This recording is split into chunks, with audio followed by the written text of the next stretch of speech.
ladies and gentlemen, creator, writer, executive producer, and Just for Men beard model, Damian Kindler. We got like 5 people.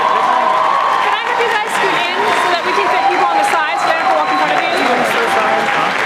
That works too.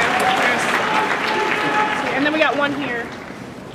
Keep going as far as you can until you can't go anymore, until you're sitting in someone's lap. You are someone beautiful. Yes, 2 people. Sanctuary's resident werewolf, Henry Fox, Mr. Ryan Robbins, ladies and gentlemen.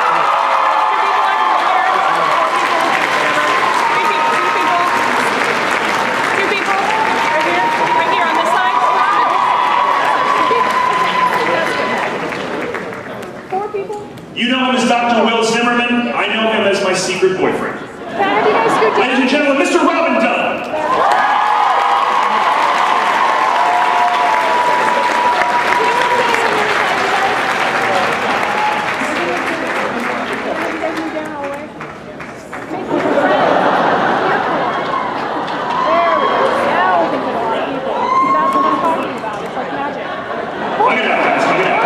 And finally, international superstar, Sci-Fi Channel royalty, and they're very happily married, Ms. Amanda Tappan.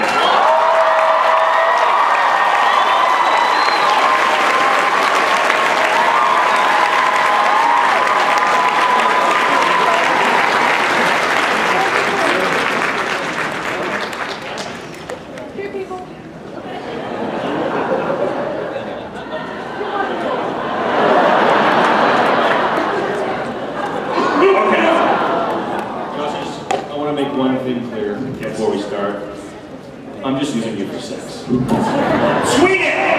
Get it out there! Alright, let's start by taking a sneak peek at the show. The extended trailer that you're about to see can also be seen on Zoom Marketplace exclusively for the next 24 hours.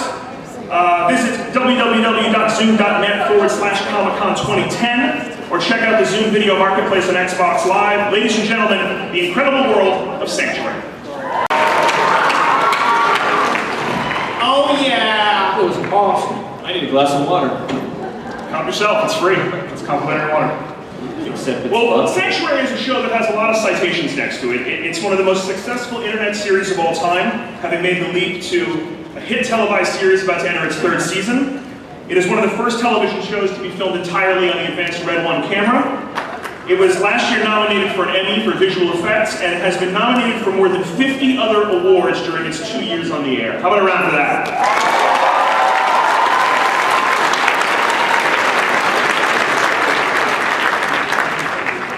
According to my Comic-Con panel document, it says, get your showrunners involved early. They're the gatekeepers to secrets that the fans really want to hear about. So let's start with you then, David. First of all, to what do you attribute all the success that Sanctuary's had? Why do you think it's done so well? This cast. This wonderful cast. God, Damien, it's so weird. It was like your mouth wasn't moving. Yes. I would say the amazing writing, and it ends there. Good question. Thank you. I agree with the writing part. There was writing. Well, let's spill it. What are we going to see in season 3? Season 3 is such an amazing adventure. It's our first time having 20 episodes, which is beautiful and daunting all at the same time. And it allows us to finally tell these amazing, long, beautiful arcs. For the record, beautiful, daunting. Just the name of our band. Beautiful, daunting arcs. And so we get to tell some stories that we just wouldn't essentially have the leeway to tell. And so season 3 is a very, very involved and historical season. That's why I'm blanking here. I have to go back and think about all that we've done because we're so far out in front of it. But I think you're all going to love it. I love it. This is my favorite season of the show so far. And I know I said that last year when I said that about season 2.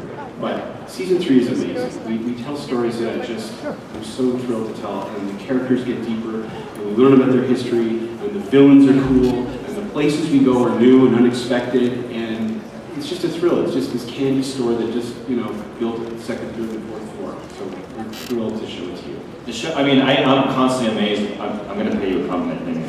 Mark the date. One per year. But like, I'm constantly amazed at the scope. Every year this show gets bigger and deeper and the scope gets wider, and I think season 3 is just, you know, it has raised the bar in that way too. I mean, it's just amazing to see the places we're going, the things we're doing, and I mean, as seen from that trailer, it's going to be crazy. I definitely wish I could just start a ream of spoilers, because you go, oh, and then I can start acting it out. But you know, there's only a couple of people here. That would be fun. Yeah, you guys won't tell me. No twittering. We're very excited about it. There's some amazing stories being told, and the cast are doing beautiful, amazing, deep, funny, very human things with these stories, and it's just going to be the coolest season yet. And not so human. And not so human. Yes. Just say in the second season, from the beginning, but I actually really noticed it in, I think, the 3rd or 4th episode, which was Hero. I noticed there was this kind of quantum leap in the look of the show.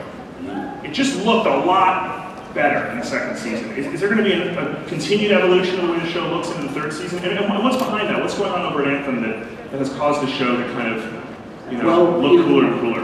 When you have a company like Anthem that is so gung-ho and cowboy about it, it's not just a job. I mean, Sanctuary sort of attracts this very passionate group of people who love to do this sort of thing. And the economics and the politics and the business of it kind of takes somewhat of a backseat, because everybody's just loving the work, and it gets nauseatingly beautiful all the time because we're just loving our job. We don't have the budget of some of the comparable shows on the network. We don't have quite their budget, and the fact that our crew and our cast are all working for less than what they're worth, especially our crew.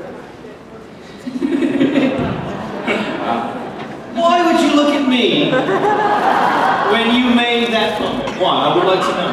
I don't know. I don't know, darling. All right. No, but everyone, like, they need, so there's a passion about working on the show, and it's infectious. And I think that people at Anthem feel that too. We feel that creatively, I believe the show has to continually be like a creative shark. It can't stop. It has to continually move forward, devouring things. And so the show must always expand. Right. It just has to. Otherwise, you're kind of just recycling stories and, oh, there's that villain again, because we know that villain. But is part of that technological? I mean, have you learned stuff from season 1 in terms of the way the show is made and shot? Obviously, it's a very complicated way in which the show's put together. I mean, has there been an evolution in terms of the technology, though? Absolutely. I mean, Amanda can speak to that. She directed and she's involved in a lot of the post-production decisions. And we're constantly trying to find ways to expand and refine and learn from the way we did it. We're inventing new tricks all the time. Wouldn't you say, Dawn? Absolutely, and there's a certain comfort level with the technology now that allows us to push the envelope that we weren't able to do necessarily in season 1, shooting really red. We learned a lot. Season 2, we learned even more, and now we feel really comfortable visually pushing the envelope because we understand the technology so much better. It also helps for us, I think, as a cast to have an idea of what's their idea of what the world is looking like and what's happening, to be able to escape into that a little more. And let's face it, for us to get better all the time, I mean, we owe that to you guys. Yeah, absolutely, absolutely. You know, we got to keep the bar was set so high from the get-go. But Ryan, to kind of pick up on what you just said, I think that's another question that I had, which is that I think one of the things that I've heard a lot about the way that this show is made is how liberating it is, right? You can go anywhere, you can build anything, you can do anything. What I haven't really heard, and I'm interested if this exists, is whether or not there's another side to that coin. What is it about this process that makes it hard? I mean, I know you said one of the things that's helped make the show better is that now you can kind of feel the world that you're in and you can see it. As an actor, is this process a pain in the ass sometimes? I mean, is it always liberating or is it also difficult? No, I think for me, I have an overactive imagination for this, so I just, you know, I see crazy things in my head all the time, so it's fine for me. The only thing is, like, you know, when we go to Mumbai or we go to Paris, it would be nice to actually go there. That would be nice. But other than that, no, I mean,